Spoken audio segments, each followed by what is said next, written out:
Hello and welcome back to the Fantasy Playmakers. What's up, guys? In today's video, I'm going to be going through some of my top buy low candidates going into week 7 of the NFL season. So I think after, week 6, these players have taken a little bit of a dip in value, and now is the perfect time to capitalize on it and go acquire them because they're just going to continue to rise throughout the rest of the season. While you guys are watching this, if you're enjoying the content, please just hit that like button, subscribe to the channel, and let me know your thoughts down below in the comment section. You guys can ask me any fantasy questions. I will be responding to every single person.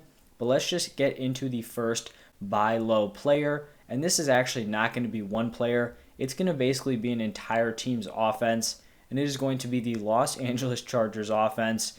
This was just a pitiful week 6 performance against the Ravens. Everyone was expecting this amazing, high-scoring game. The Chargers were coming off their huge win against the Browns, where their offense just lit it up. Everyone thought this was going to be a shootout, and the Chargers just got absolutely destroyed. It was not close. It really was never close. It was pretty embarrassing, and their offense only put up 6 points on the day. And from a fantasy football perspective, all 4 of their top options did not perform well. Justin Herbert, only 11 points. Keenan Allen, 10 PPR points. Eckler, 9.5 points. Mike Williams, 4.7. I love all 4 of those guys moving forward throughout the rest of the year. So I value Herbert as like a mid-tier QB1, so somewhere in that like QB6, QB7, QB8 range. I think Eckler is a top 5, top 6 running back moving forward. Thinking about guys I would put ahead of him, got Derrick Henry, Alvin Kamara. If McCaffrey's healthy, he's in there. Zeke is probably in there. And then Austin Eckler could very well be right behind those guys. And then for the wide receivers, Keenan Allen and Mike Williams. I think both of those guys are borderline wide receiver ones, borderline top 12 wide receivers for the rest of the season. These are games that can happen for some of these top tier offenses. Just think back to week 1 with the Packers. They looked terrible. No one did anything. Aaron Jones did nothing. A-Rod looked awful. Devontae Adams didn't put up any production. People started to panic. Then they go out week 2, just absolutely run through the Lions, and that offense has been cooking ever since. A similar thing happened last year with the Buccaneers in their second game against the Saints. That was when that offense was starting to pick it up. They were looking like they were putting everything together. Then they go out, lose like 38-3. Brady throws 3 picks. No one does anything on offense. Then basically, towards the end of that season, the offense was firing on all cylinders. So I do think this Chargers offense is going to bounce back. Like I mentioned, these games happen, and it's kind of just like a carryover effect. One thing piles on top of the other. You go down early, you have to throw the ball, you have to go for 4th downs in your own territory. You miss them. Then the Ravens get easy scoring opportunities. So I think you can basically totally disregard this game. And if you can go out and acquire any of these guys, Herbert, Keenan Allen, Mike Williams, or Austin Eckler, for a lower price than they should be going for, you guys should be capitalizing on that all day long. Let's move on to the second player that I'm going to be going after, and it is going to be a DJ Moore. I actually believe I talked about him in last week's video as a buy low as well, and he is still going to be a buy low here going into week 7. He played very poorly here in week 6. Week 5, he just didn't have some crazy game, but he didn't play bad. He played bad here. He lost a fumble. He dropped 3 passes, and that is just very, very uncharacteristic for Moore. This really cost them the game. Him and Robbie Anderson, I believe they dropped 6 combined passes. That is not something you can expect on a regular basis.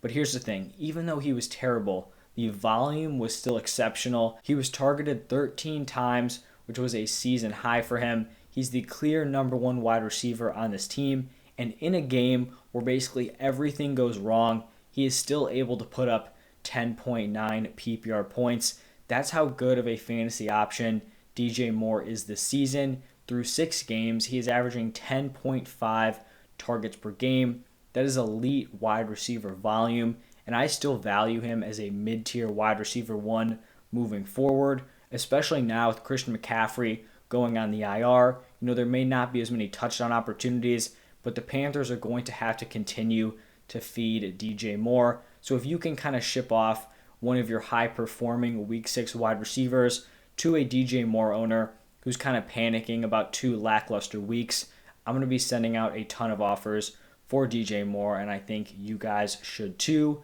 I'm going to follow this up here with another wide receiver, and I do think a couple weeks ago I talked about how I wasn't going to be putting these Bucs wide receivers on this buy low category because basically every week you should be buying low on whatever Buccaneers wide receiver doesn't produce.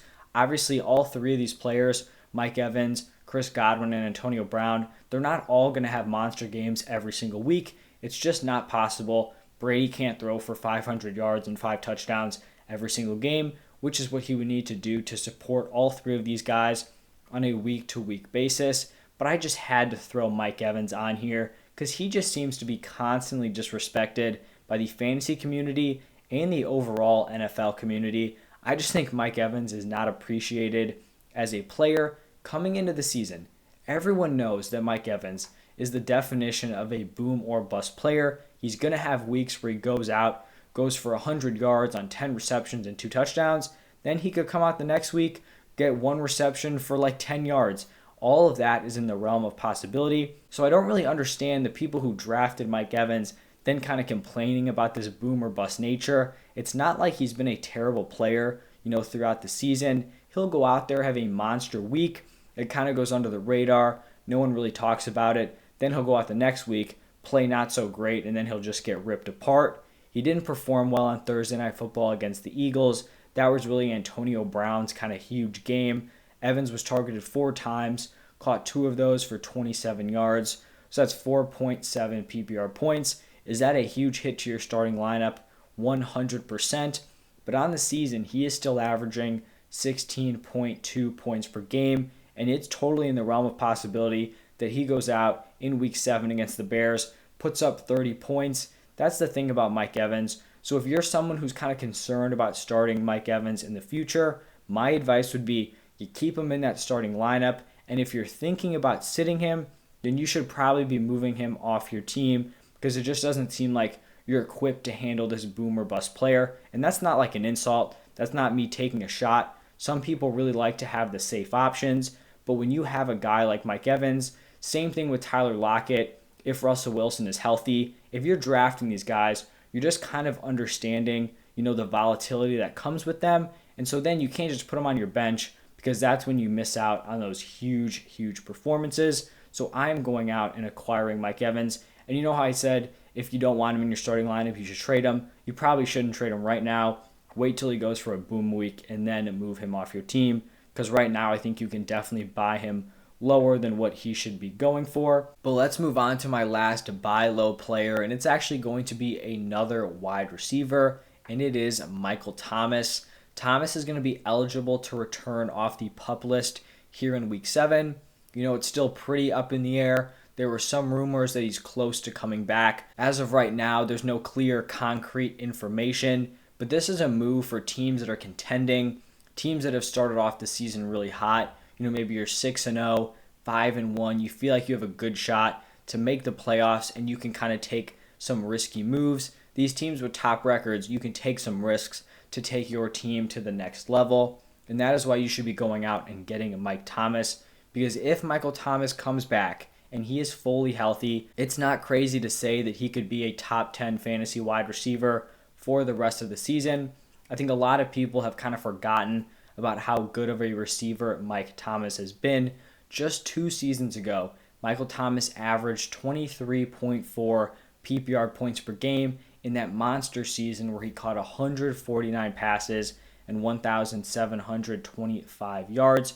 And I totally understand if you drafted Mike Thomas in 2020, he totally burned you. It was not good. He was miserable when he was on the field. He was suspended. He was injured. He basically busted in every single way you can. And then he gets dominated in the playoffs. He's kind of turned into a meme at this point. But don't let all that distract you from the fact that when Michael Thomas is healthy and on the field, the man is a top tier wide receiver. And if he can return soon, the Saints just have some juicy matchups in the future for the wide receiver position. The next 4 weeks of the season, the Saints play the Seahawks, terrible secondary, then the Buccaneers, terrible secondary and is very injured, then the Falcons, terrible secondary, and then the Tennessee Titans. I mean, this is just a dream lineup for a wide receiver. You really couldn't draw it up any better for Thomas to come in and make an immediate impact if he can return week 7, week 8, even week 9. So I would take a swing and try to acquire Michael Thomas. And if you're watching this on Monday, I would be getting those offers out as soon as possible, because if Michael Thomas is healthy enough and ready to go, this week, those reports are going to be coming out pretty early on. So I would get out ahead of it, try to make a move for him Monday, maybe Tuesday, and then you just kind of have to hope that he's going to return to that 2019 form. But that is going to wrap it up for my buy low players going into week 7. If you guys enjoyed this video, please do me a huge favor, hit that like button, subscribe to the channel, let me know your thoughts down below in the comment section. If you want to go check out my top waiver wire targets, that video is already up. I'm going to be posting my sell high players later today, so look out for all of that. But thank you guys for stopping by, and I'll see you next time.